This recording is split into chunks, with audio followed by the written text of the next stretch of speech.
Good afternoon and welcome to today's panel debate on how we can reset the European economy. My name is Bjarke Smith-Meyer. I'm one of the finance reporters that works for Politico in their EU offices here in Brussels, which is where we're broadcasting to you live today. It's in front of an empty audience, but hey, it's 2020. We should all be used to this by now. This is a panel debate about the future. 2020 is about to come to a close, and let's be honest, it's been a pretty crappy year. We've had 2 waves of coronaviruses, what looks like a double-dip recession, and a devastating loss of life. But as I mentioned, it's coming to a close. We're coming round to New Year, and 2021 brings a whole host of opportunities. But there are challenges. Let's not sort of beat around the bush there. Unemployment will very clearly rise as we move forward. We'll also probably have bankruptcies, and governments will have a problem given the fact that they'll have a rising amount of public debt, which will make public services for the likes of you and me more difficult. But there is a plan, ladies and gentlemen. The European Central Bank, just today, for example, increased its anti-pandemic bazooka by 500 billion euros. And EU legislators here in Brussels are getting pretty close to agreeing an EU recovery fund of the size of 750 billion euros. So we're not talking about a little bit of money here. And last but not least, we have a vaccine. Now, of course, it will take time to distribute and get it manufactured, but there is light at the end of the tunnel. Now, how will it all work? Well, this is what we have our fantastic panel of economists and politicians here today, and we look very much forward to getting into the topic. But before we get in there, I would like to thank our partner, the Polish Economic Institute, for making this virtual event possible. And of course, all to you viewers who are tuning in now and taking time out of your day to be part of today's discussion. Now, I would just like to stress that this is not a closed panel. We obviously want the audience to be as involved as possible, and you can participate in the event by tweeting about it at Politico Events and ask questions via Slido. Now that's SLI.do using the hashtag Europe's economy for both platforms. Now, if you are following us from the event website in Politico, then Slido is embedded in the web stream. You can just sort of scroll down and see that from there. But if you're joining us from Facebook or Twitter, then go onto Slido with your laptop or on your phone, so that's SLI.do, and you can use the hashtag Europe's economy to ask your questions from there. I'll be monitoring that as we go along.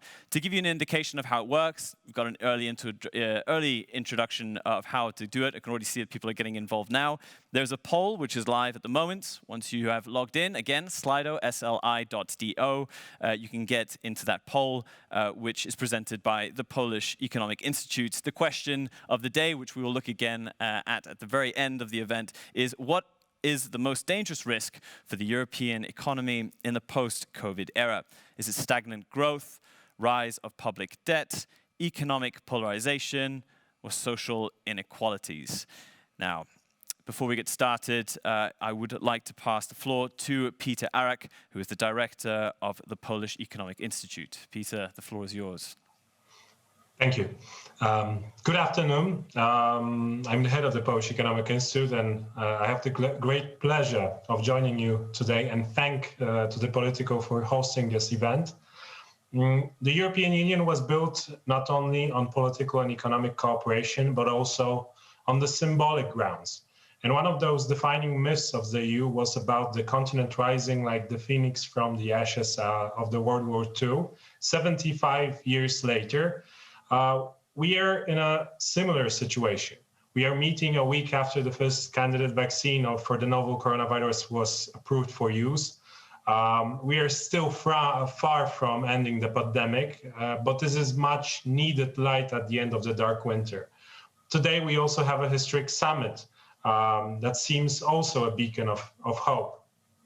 The COVID-19 has highlighted the biggest challenges for the European Union.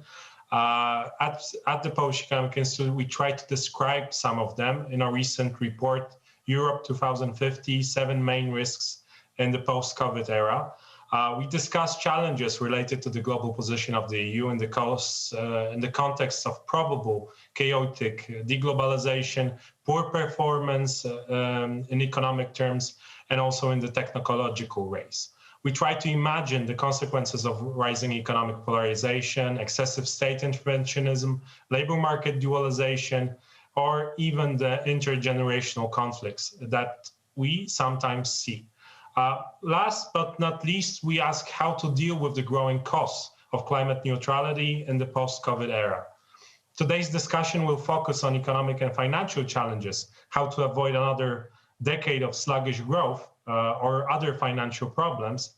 And I'm confident that this debate could bring important ideas to how to do that again. We are honored to have with us distinguished guests who represent different views of member states, European Parliament, European Commission, and the OECD. And I'm sure that this diverse expertise and experiences you have will allow us to address the questions from many viewpoints. It's also a pleasure to know we are joined by such a wide audience online. If it wouldn't be online and if it wouldn't be 2020, then probably we wouldn't organize such an event today. So I'm very much looking forward to hearing your questions and comments, and I welcome you to this debate. Thank you very much. Great. Thank you so much, Peter, for joining us this afternoon and also for making this event possible. Now, before I get to the moment that we've all been waiting for in the panel discussion, again, I would like to remind you all that we would like you to participate as much as possible in this event by tweeting at POLITICO Events, and please do ask questions on Slido, that's sli.do, using the hashtag Europe's economy for both platforms. Now, to the moment that we've been waiting for, I have a star-studded guests today for my panel, and I'd love you all just to give a quick wave, just so everyone knows exactly who you are. From the OECD in Paris, we have the chief economist, Laurence Boone. Hello, Laurence. Hi. All the way from Warsaw, we have the Polish finance minister, Tadeusz Kościński, but he has kindly allowed me to call him Tad. Thank you very much for that. Hello. Witam, witam.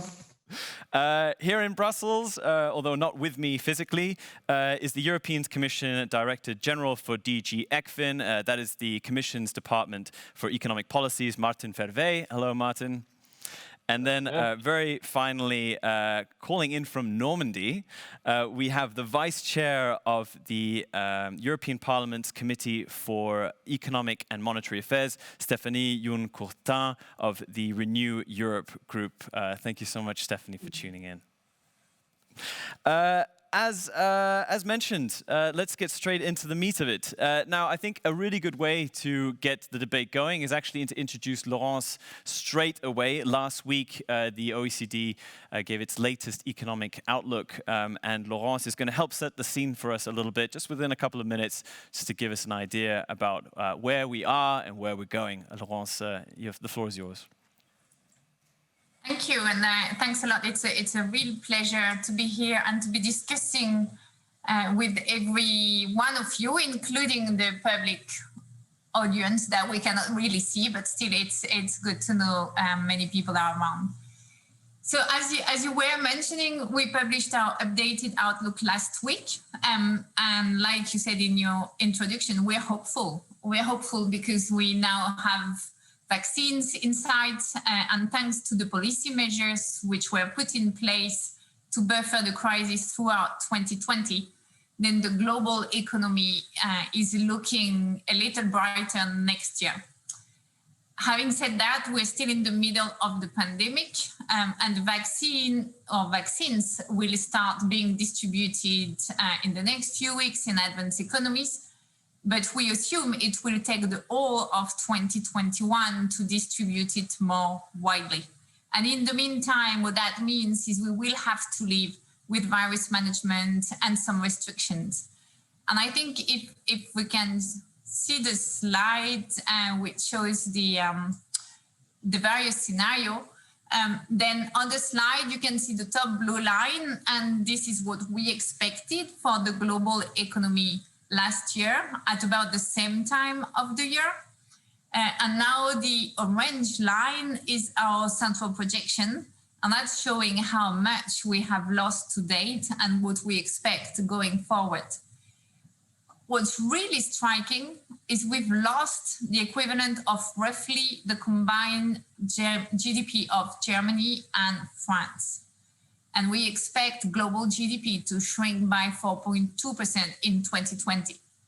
Now, for 2021, we project a gradual recovery with growth of 4.2%. But as you can see, and as I would like to stress, that's not enough to get back to where we were in 2019 by the end of 2021.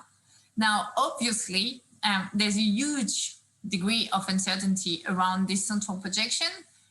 Faster vaccine deployment and take-up, that would boost confidence, and together with effective economic support, we would see an acceleration of the recovery, which is the green line. And conversely, if there are troubles in managing the crisis, whether it's on the health or economic side, then the economy would actually do worse than we project. And what's really important, I think, to understand, and what is the topic of today's discussion, is what governments do now and throughout 2021 will determine how good or bad not only next year is, but also 2022 and beyond. So in a few seconds, what does all this mean for Europe's economy? Then our message is to keep up the support, and I will just mention 3 points here. First, public health.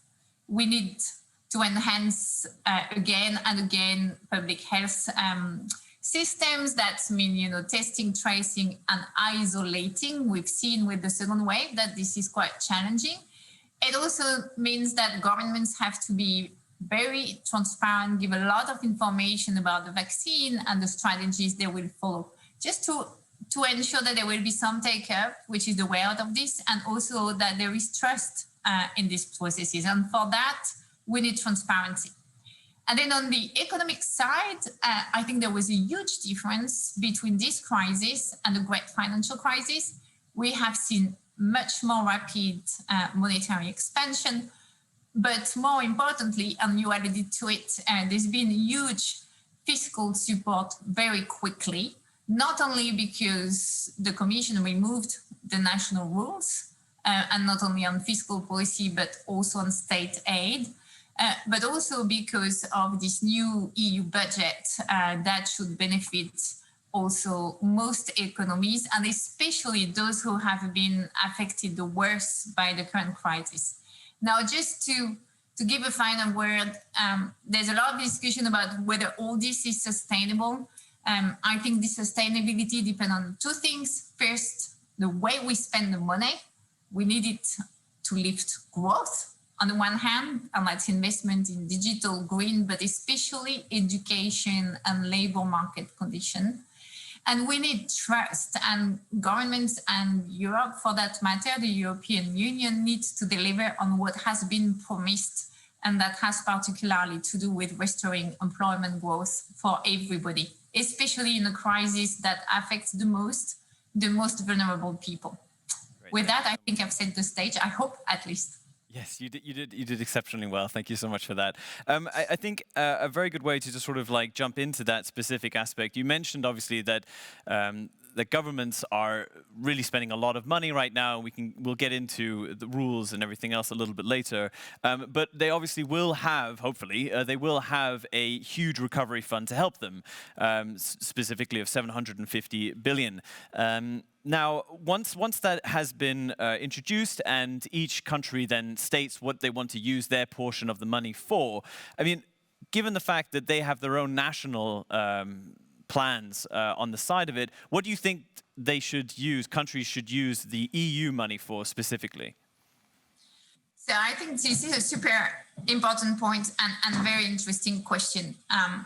There's lots of money around, and there hasn't been for a while. We've talked a lot about austerity. So people will ask, where has that money gone?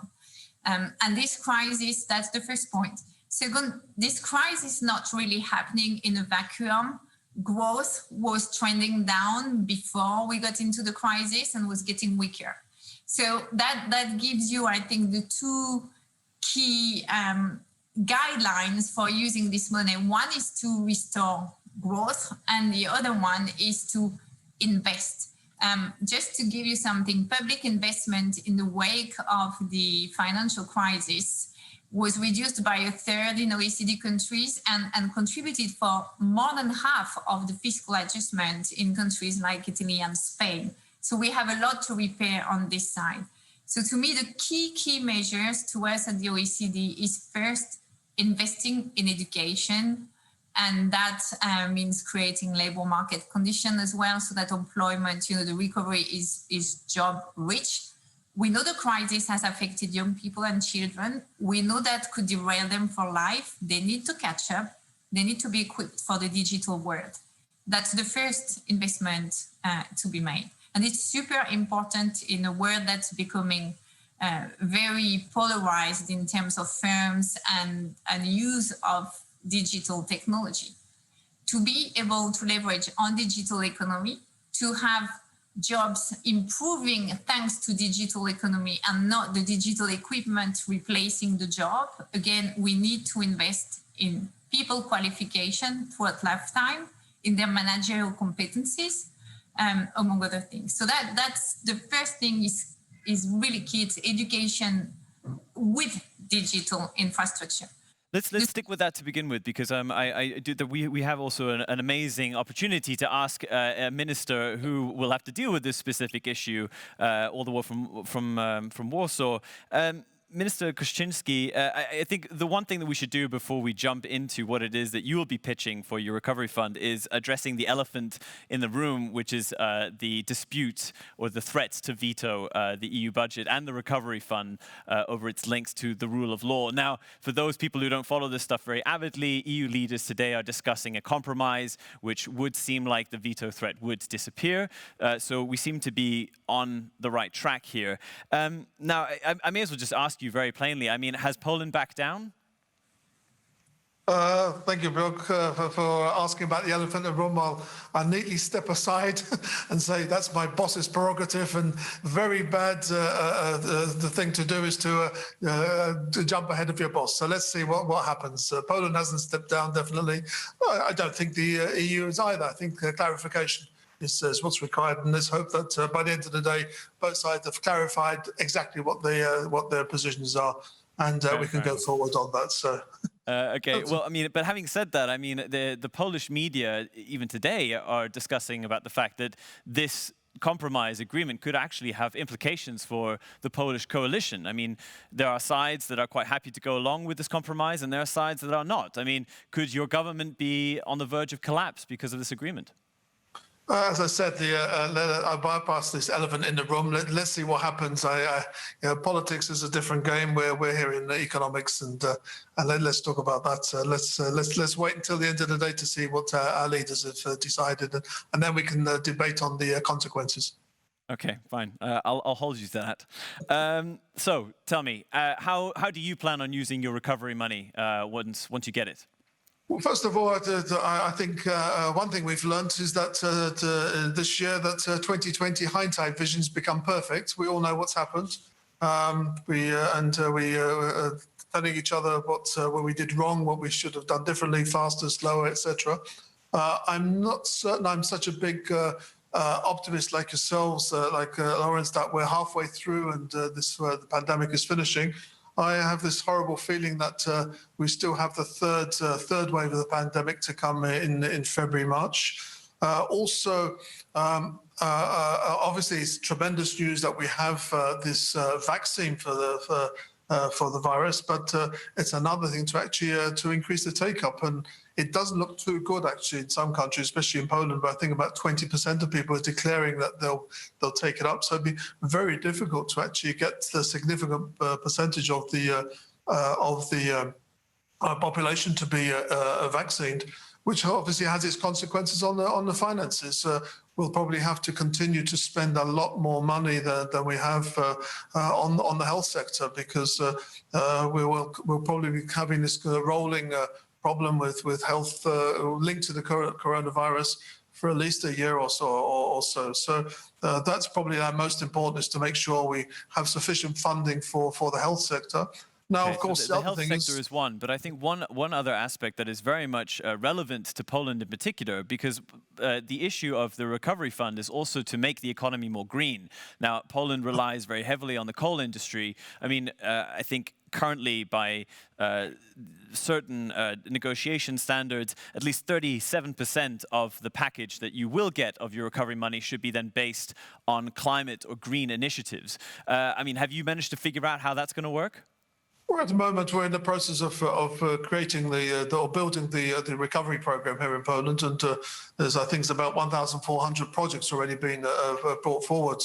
Obviously, a significant number of them on the green side. I think green has to be taken. Green also includes efficiency. We have to also look at the efficiency of the energy sector. And I think a significant portion will also of the funding will be used on that, not just on shutting down the coal mines, etc. Because that is obviously a social issue, not just an economic issue. It's not something we can do overnight.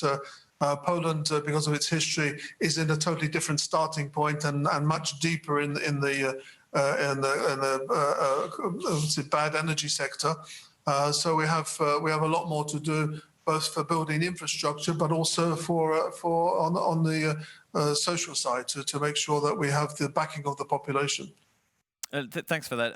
Let's move to you, Martin. I mean, I'm curious to get your reaction there. I mean, if we're talking about a huge portion of the recovery money, which should then be designated towards green initiatives. And as the minister talks about, that there needs to be a level of efficiency of the energy sector. I mean, just how much of a gray area do we have when we're talking about greening the economy? Okay, if I may, let me take one step back. And why are we having this, or why has the Commission proposed this recovery fund, as you call it, and that started from a few concerns. So one concern, and echoing very much Laurence here, is that with any crisis there is a risk that the economy is scarred, so that your growth potential will be negatively affected through a different channel. So that is one. The second concern that we had very clearly was that we see that the crisis is affecting the different parts of the union in a different way, and that there were already pre-existing divergences. So I think to a very large extent, this proposal is an answer to those concerns. But when you are then making such a proposal, and when you're talking about future growth, you need to reflect on what is the kind of growth that we want to have going forward, and what is it that is needed? What is it that our population needs in the future?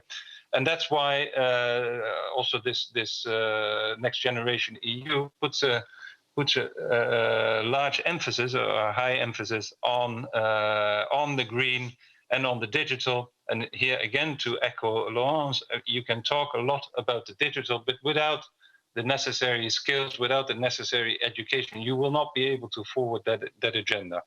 Now, then to the green Energy efficiency, yeah, and energy efficiency.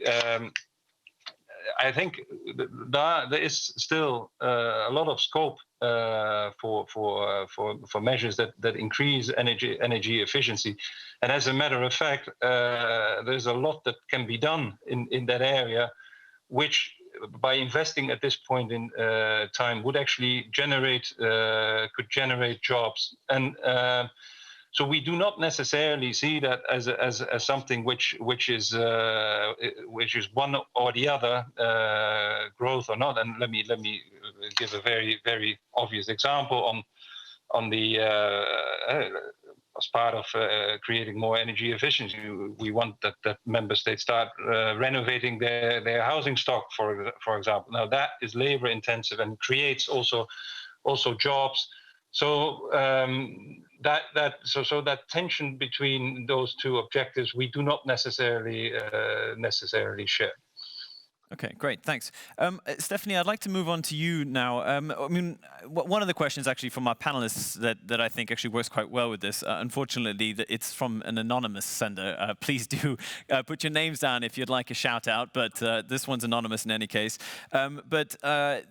He or she is asking what people are hearing from companies that obviously are being encouraged into investing in green initiatives. I mean, have you been speaking to French companies, for example, about what the advantages are or where they should be putting their investments?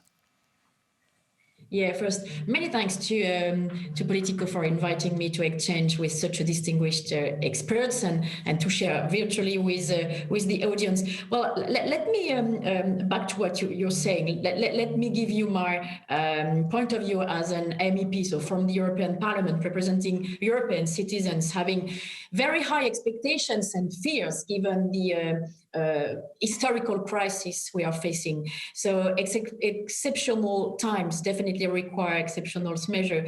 And before turning to your question, just quite frankly like to say that from the European Parliament's point of view, I'm very proud to belong to the Renew group, you know, this group leading the way on the recovery fund.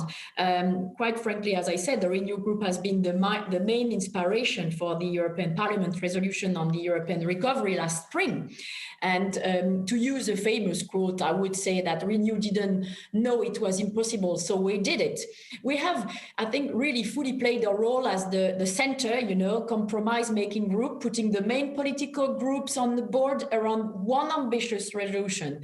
And I think in turn it will give confidence to the member states and to the European Commission to build the most ambitious recovery program of the European history and to be able to respond to restrict pandemic crisis. Still today, our group is at the core of negotiation, and I don't want to jinx it, but I very much hope the trilogue meeting next week could be decisive. There is a lot of progress already based on the ideas we put forward, and I will go back to the Green Deal and your specific question. But I would like to insist mainly on three things. First, European money. If you could just be a little bit more succinct, because we are pressed for time. And while I do acknowledge that Renew, together with S&D and EPP, are playing a big role, you know, we can't go through this for too long. But I mean, the recovery fund, like you said, I mean, you really, Renew are playing a massive part in this as well, and the EU recovery fund will obviously have a big point in this, but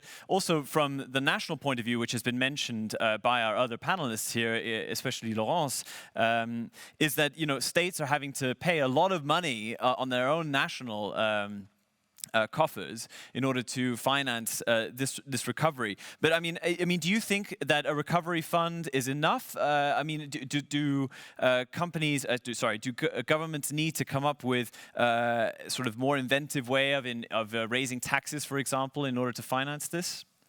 No, I think it's definitely a good start. What I wanted to say is that I think we definitely need to highlight two priorities for dedicating and making sure that the recovery fund is efficient. And echoing what Laurence said, I mean, young people should be at the heart of the next generation EU. Strategic autonomy also is the new word in town. And the recovery fund will be fully aligned with the Green Deal ambition to what has been just said. This means that no investment should not harm the investment according to this famous do not significant harm principle.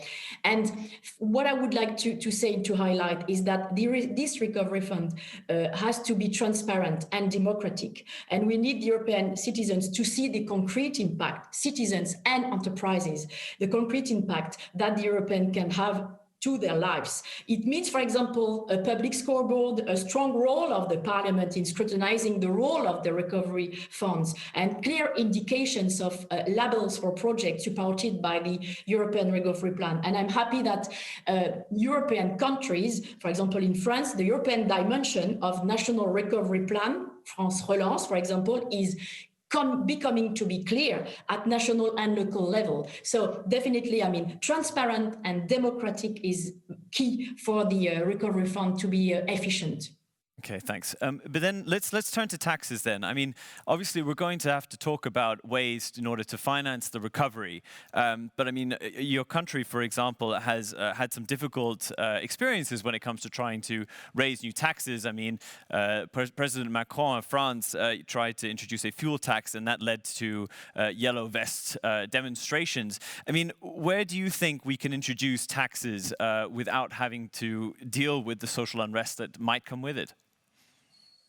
Yeah, well, I think money for recovery will not come from citizens, but from the ones not respecting the European values. And this is simple math. We need more money for recovery and for flagship European programs, but we don't want more taxes on citizens, and this will definitely not help the recovery. So I think we have two alternatives. Either we ask the European member states for more money, but they don't want it, and this will impact citizens down the road, or we introduce new own resources linked to European priorities. And to me, this is the way forward. And I'm sure the so-called other, like we call frugal member states, will agree that as well, because they don't want to pay more.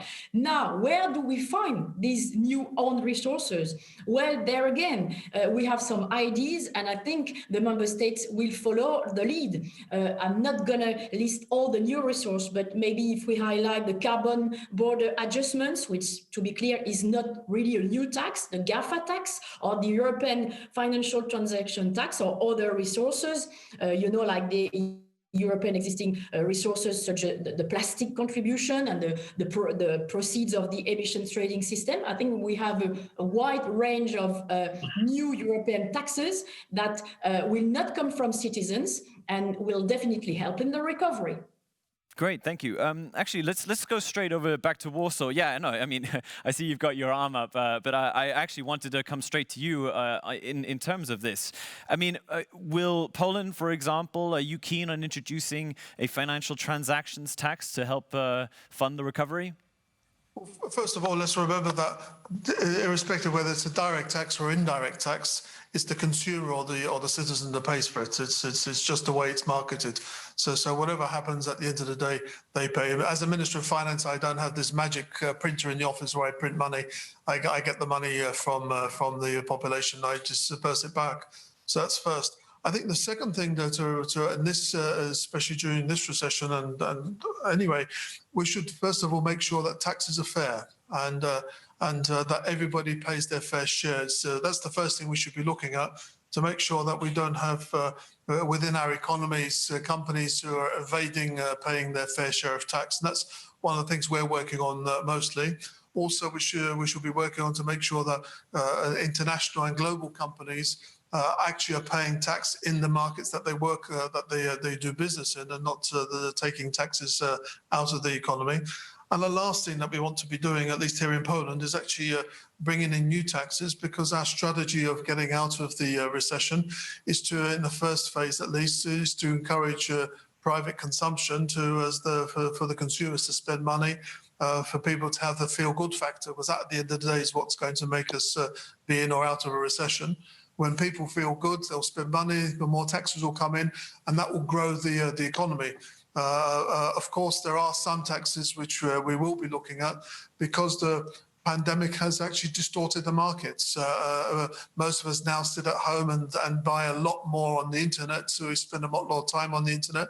So I think some of the internet giants should be paying more of their fair share of taxes to compensate the rest of the economy. So that's very interesting, given the fact that you mentioned, for example, the tech companies as well as international companies, which is being discussed at the OECD level right now. I've seen quite a few sort of mentions. The IMF, for example, in the fall suggested that maybe a wealth tax should also be introduced in order to tax the wealthy to help deal with this and avoid introducing or hiking income taxes or increasing a sales tax. So, I mean, is that an idea? Should Poland, for example, be taxing the rich as well?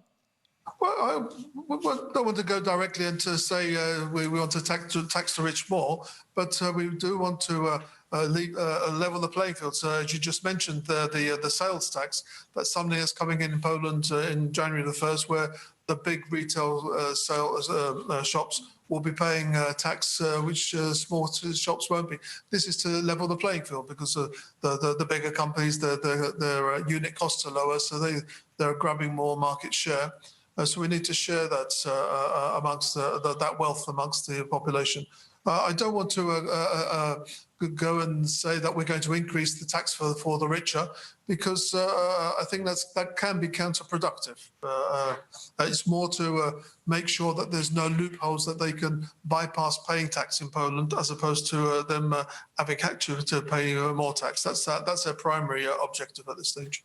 Okay, that's an interesting point. I know that in February you were speaking at Bruegel about this issue of tax avoidance as well. I mean, where, for example, do you think, what are the next steps in order to really crack down on this? Well, I think VAT is one of these. We should all be, all the countries of the EU should be working together to make sure that we have sufficient information of the whole transaction process, where the products are being and services are being created, delivered, and who's paying how much tax. Because we found here in Poland over the last 4 or 5 years that by just clamping down on some of the VAT tax evasion, we've actually financed most of our social programs here in Poland. But we're still well aware of, I think we probably have about 12-14% of VAT avoidance here in Poland, where the money isn't paid in Poland. It's because of the way the transactions are structured. The people are not paying taxes. And it's only when we start working together and we have the exchange of information between our countries, we'll be able to close down those tax holes, and for the benefit of everybody. Great, thank you. Let's move to the big economists in the room. Lawrence, I mean, like I mentioned, the IMF, for instance, talked about a wealth or taxing the wealthy, for example. I mean, does the OECD have any ideas? I mean, would you share any recommendations to policymakers and governments on where to get money from? Sure, we always have ideas, but let me make a couple of points.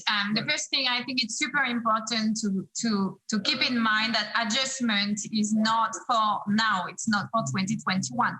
2021 is the time to think about it, but not to proceed with it. And I think that should be kept in mind. The second thing is, several of the speakers before mentioned the international tax cooperation to actually level the playing field, right? The idea is that every single company that is using digital tools to move around sales and profit pay their fair share of taxes when they're actually making this sales and profit. And here the OECD is negotiating with 137 countries, and I think it's super important that we achieve this. It's both a minimum income tax on corporates, global, that would be fantastic, and the fact that you can reallocate a portion of the profit. So I think that's super important. On the wealth tax, frankly, I think this is very, there's no universal recipe, right? Hardly any countries, apart the country of one of the members of the panel, is having one. And I don't think we should think at one tax. We should look at all of the tax systems, see how progressive they are, and how redistributive they may be. That's the first principle. And it's not necessarily the wealth tax or the inheritance tax, which usually plays the same role. It can be the tax on households' income. They can go from negative to positive and be very redistributive. It can be the tax on capital gains that we have to think about, or on dividends. What we're arguing at the moment is with the transparency, on capital flows and bank accounts, and with the fact that we want to improve labor markets. Perhaps one thought, something to work on and to really think about is, should we lower taxes on wages and privilege taxes on capital gains and corporate income? Is that something that we can revalue and look at in this world? And I think that's much more important in terms of fairness and redistributivity globally at this stage, along with the international taxation system. Does that answer your question? Yeah, no, I think it's part of it. I think what would be interesting now to move over to Martin on this. I mean, we've now a couple of times now heard the idea of introducing a GAFA tax. For those that don't know the acronym, that's basically a catch-all for tech, a tech giant tax. But I mean, this is one of the taxes that the Commission also wants to introduce in order to try and pay back the EU debt that it'll raise, as Stephanie referred to as own resources. But I mean, give us an idea here of just how much a tech tax can actually do to pay back the recovery fund money. I understand that it's actually not very much. Yes. Okay. No. Thank you very much. Indeed, and I would have started by saying indeed that one in this discussion one really needs to distinguish between the debt that we will incur on behalf of the EU and the debt of member states. But then to focus indeed on the debt that we will incur on behalf of the EU. So this is up to 750 billion. But some 360 billion of that is actually reserved for loans to member states. So for those loans, or the repayment for that will have to come from member states. So essentially, what we're talking about is 300 billion that we can borrow for grants. Now, and this on current calculations, this translates to some 15 billion per year until 2058 and starting around 27. So to facilitate this repayment, it has essentially been agreed that the Commission will make proposals for additional new own resources, but not only not only relating to a digital tax, that will be one of them, but also the carbon adjustment tax and also a review of the ETS. So all these initiatives together, we think, depending obviously on the exact design of that, could deliver enough proceeds to actually repay back the debt in the way that I've just announced. I cannot now give you an exact breakdown between the different different elements, but we're rather confident that with what we will put on the table, that would be enough actually to repay that back that debt. But which is the biggest cash cow? I think it's probably I would say in the most potential probably in the ETS, I would say. Okay, so the emission trading scheme. Thanks, Stephanie. I mean, in your mind, I mean, just how far should we push these different taxes when it comes to paying back for the EU debt? I mean, as mentioned, the digital tax probably wouldn't bring back too much. I mean, would you see it as a failure if we just managed to succeed in introducing an emission trading or expanding the emission trading scheme? What more would you like? Well, I think first, I mean, it seems to be obvious and simple, but we definitely need to align our views on the fact that we definitely need these new resources. So I think all the member states need to agree on the recovery fund, you know, and on the budget. And once we have this, then I think we will need all these taxes, new resources. As I said, carbon border adjustment, well, to be clear, this is not a new tax, and this is about level playing field between our European companies that are at the forefront of the green transition and polluting companies from outside the EU.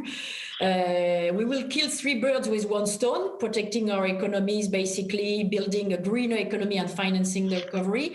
Turning to the GAFAs, I know we could talk for the entire panel on this, but just to clarify, this is not new taxes for citizens, and the so-called GAFAs, you know, do not play, it has been said, their fair share in the European Union, where a lot of their consumers are. And discussion at the OECD, I understand, are progressing, but I think in my view, maybe too slow.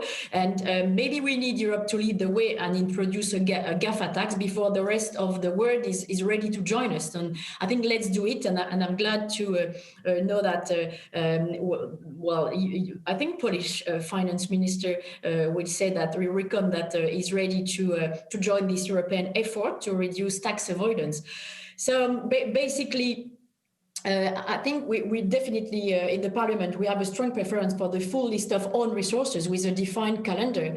And so it's very important that, we mix all this. And it has also been underlined that the European financial transition tax has been discussed for many years. And as an Econ Vice Chair, I'm still hopeful that the 10 member states participating in the enhanced cooperation will reach an agreement. I also would like to highlight that it's not a silver bullet. I don't think we will get as much money from the financial transition tax as some political groups say, but altogether, I think it will definitely help. Again, the principle is money for recovery will not come from citizens, but from the ones not respecting European values.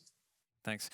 So, I mean, given the fact that digital tax has come up, and Laurence, I know that you're not the one who's necessarily dealing with this, but I just have to ask, because we've had a question in from a panel, someone listening in the audience as well, asking, with digital tax, when can we expect the tax to be implemented as such? Now, I know that you're not the one who's handling a lot of these. Unfortunately, you're the only OECD official that I have in front of me.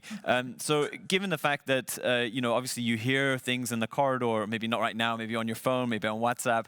I mean, do you have any idea about, when we'll actually have some kind of an agreement? Actually, I think everybody can follow this negotiation because there's a lot of transparency on this. So in the last G20 communique, especially from the finance track, you could see that, there was some sort of rendezvous clause for March 2021. Because we have a change of US administration. This is something that's going on. I appreciate some people find it too slow, but managing a consensus between 137 jurisdictions is not always easy. And I think there are two pillars, as you know, in this negotiation. One is about the minimum corporate income tax, and the other one is about this reallocation of profits. It wouldn't repay the recovery fund. I think we should be clear about this. But in my view, what's most important, if we manage to know we will have more visibility in Q1 next year, clearly. And what's most important is the perception of fairness. I think, once again, growth and debt will be sustainable if people see where the money is going, also where it's coming from. I think we should be clear in the fact that, everybody's actually paying for this crisis just because people are not working now or not making a salary. And the issue is that this crisis is very unfair. Martin was alluding how some countries in the EU that had already weak growth, sometimes high unemployment, were hurt more than others by the crisis. When we look across sectors, it's the most vulnerable people, the low qualified, precarious contractors who are hurt more. It's important that we reach this agreement on this tax on the money made thanks to digital technology, because that will send a very strong signal of fairness. And I think that really is the main thing about it, a bit like what the Polish finance minister was saying on the VAT. Great, yeah, thanks. Okay, so obviously leveling the playing field is something that everyone can really agree on here. I'd like to move into, when we talk about debt and everything else, we're obviously talking about the health of public finances. And this is where I'd like to come to the final part of our panel debate today, which is very much on handling debt and budget deficits in the future. Now, to avoid lots of acronyms and everything else, one thing that's been in the news as of late is, when does the European Commission, or I should say actually, when does the EU reintroduce the budget deficit and debt rules in the Stability and Growth Pact? Now, for those who aren't totally familiar with it, and very, very quickly and simply, the rules basically should limit public debt to 60% of their economic output and keep budget deficits to 3% of GDP as well. Obviously, we've blown through that now, given the fact that we're dealing with recovery, and the EU has put a pause on these rules so that governments can actually deal with the situation without fearing punishment. Now, at the same time, the Commission has been dealing with a way to review these rules, to make them more simple, because they're complicated. Occasionally, they do feel politicized. Some of the rules are bent slightly, and we're going to try and change these rules to make them more adaptable to the new reality that we have. Rather unsurprisingly, I'm going to bring Martin back in now. I mean, I know that the consultation process is going to restart very soon, but I'm just hoping, I mean, when we think about, I'm hoping that you can tell me a little bit about what you think governments should consider when it comes to changing these rules, given the new economic situation that we're in. Right. Well, it's clear that you already know more than I on the start actually of the restart of the review. On this, I just have to say that this still needs to be decided. So I cannot honestly say when the review will start. Focus for now should very much be on getting out of the crisis now.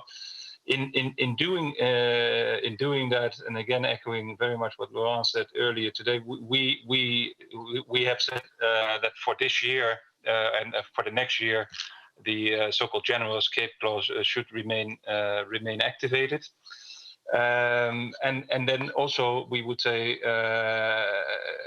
support the economy in a targeted way as governments have been doing, but be careful with increasing in a more permanent manner government expenditure, because there will be a time that we will have to go back to a more normal situation. Then, indeed, on the future role, we started the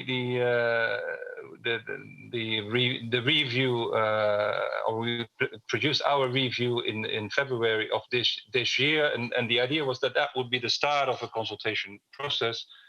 But under those circumstances, we had to put that on hold. It didn't make a lot of sense to pursue that.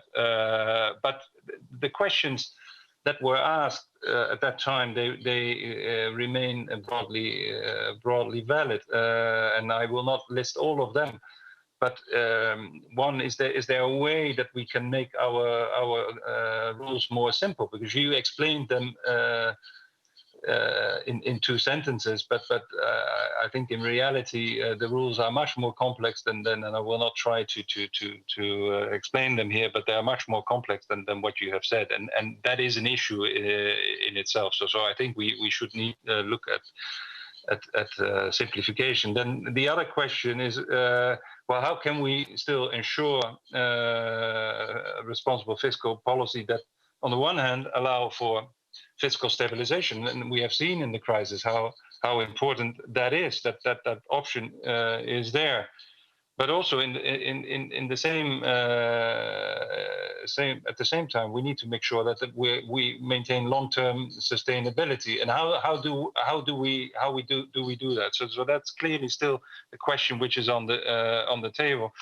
And another question that is on the table, and which is, I think, even more important coming out of the crisis, is how it relates to the quality of the government finances or the public finances. So how can we incentivize investment? Because coming out of this crisis, we will have an investment gap. Actually, we went into the crisis already with an investment gap, and that has an impact on our productivity in the future, also on the productivity of people, and ultimately on the well-being of people. So these questions, they were on the table already, and they are still on the table today. Now, the crisis, obviously, brings new questions on which we need to reflect. All across the board, government debt has increased. Now, what does that mean? What is a sensible way to deal with these higher levels of that? I think this is something that we need to come to terms with, and it is important that indeed at some point, sooner or later, we will have to restart this consultation and also listen to what the various stakeholders have to say on that. Well, let's move straight over to one of the stakeholders that will definitely have a say, and that's the minister from Poland. I mean, where do you think we should start? How should we amend these rules? Well, first of all, I think in Poland we have a slightly different situation in that we have the limits actually in our Polish constitution, so we can't exceed 60% of GDP for public debt, which is not the same, of course, as general government debt. So we already have that problem there, and have to be very, very careful how we spend our money. I think it's very, very important, of course, is also not to consolidate fiscal policy too early, because that could be the cause of bigger problems than we have already if we start cutting our costs. I think it's also worth debating about whether some expenditures or investments should be actually, at least at the beginning, included in the restrictions that we have on our lending and on our debt, because I think this is one of the things that's coming out of this recession is that we should be cutting on some costs, but on some investments we should actually be increasing. And I think perhaps some of the money that we've been spending on rescuing the economy during the pandemic shouldn't actually be included in the general government debt going forward. Do you have examples? I mean, can you give me specific areas where you think that investment should be granted and not counted towards a deficit? Let's say for defence. That's something from our perspective, our geographical location. We have a different perspective on the amount we spend on defence, and I think that should be excluded from the general government debt, at least for a certain period.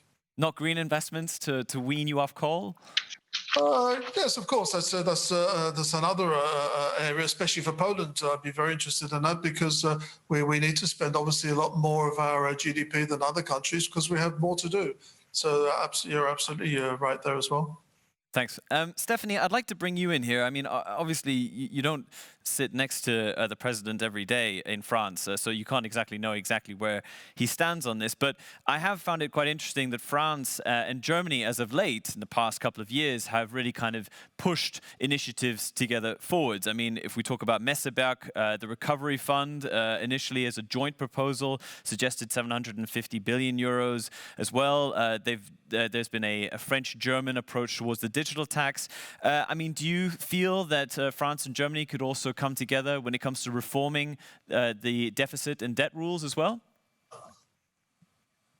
Well, actually, it might, I think, but I think it's maybe not the question now. As Martin just explained, the crisis brings new questions and new very urgent questions. And I think the question and the thing is more that we need to build the new normal now, not hope to go back to the whole normal. It means that I think we have to focus on other things before, and it might be an idea to reform the deficit together. But I think this pandemic has changed the world, and we need to change our approach as a consequence.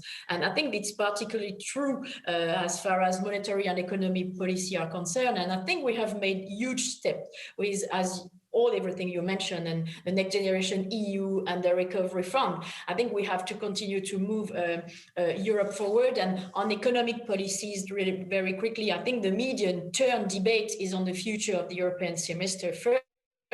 We'll have important discussions on the reform of the semester in the future. But I think for now, the priority is to deal with the pandemic. And I strongly believe it should be made more fit for purpose. And the European Commission has already taken great steps in the latest country-specific recommendations and Eurozone recommendations. So personally, I believe the semester should reflect the relevant trends, impacting the economy, including green transition, digital transformation, and social inclusion. So, but debt in France is really high. I mean, it's one of the countries in the EU with the highest debt. I mean, this can't be something that we deal with later, right? I mean, that's something that has to be considered now. Indeed, but it doesn't seem to be the priority now. I think the priority is just to try to overcome this the pandemic, and I think that's the case everywhere in every country. You know, so of course we've got this in mind, but I think really the truth of the matter now is just how we just manage to overcome that. Okay, great. Thank you all so much. I'm afraid we have actually come to 5:30, and I think that the main takeaways from this event are very much that, if anything, we should be treating this pandemic as a way to make sure that the man with the low income is not left alone, that people are given the right education in order to adapt to a more digital world, and that climate change will obviously take a huge precedence in moving forward. Now, I did say that we had a poll, which we'll jump into just very quickly, just to give you an idea about where we stood on that. The question was, as mentioned before, what is the most dangerous risk for the European economy in the post-COVID era? Right now we have 45% that say the social inequalities is the top one, so very much in the way that the panelists also feel. Stagnant in second place with 23, rise of public debt 20%, and economic polarization lavishing at the bottom with 12%. I want to thank Lawrence, Tad, Martin, and Stephanie so much for being on our panel today. And thank you all very much at home for tuning in. It's been super to have you here and being part of the discussion. We would obviously like to thank our partner, the Polish Economic Institute, for making this event possible. And please do send us feedback at events@politico.eu. It's super helpful for us. It makes us make sure that we improve our events in the future. This is actually the last Politico event of 2020, but if you enjoyed the discussion today, then do make sure that you keep an eye on future finance events. We'll have a big one in March next year, where we're going to obviously bring high-quality journalism to your screens and have you check out the latest from there. You can obviously find out more about it at www.politico.eu/finance summit/. And with that, I'd like to thank you all so much. Once again, the panelists, thank you all very much for being here. My name is Bjarke Smith-Meyer, and you've been watching Politico. Thank you very much.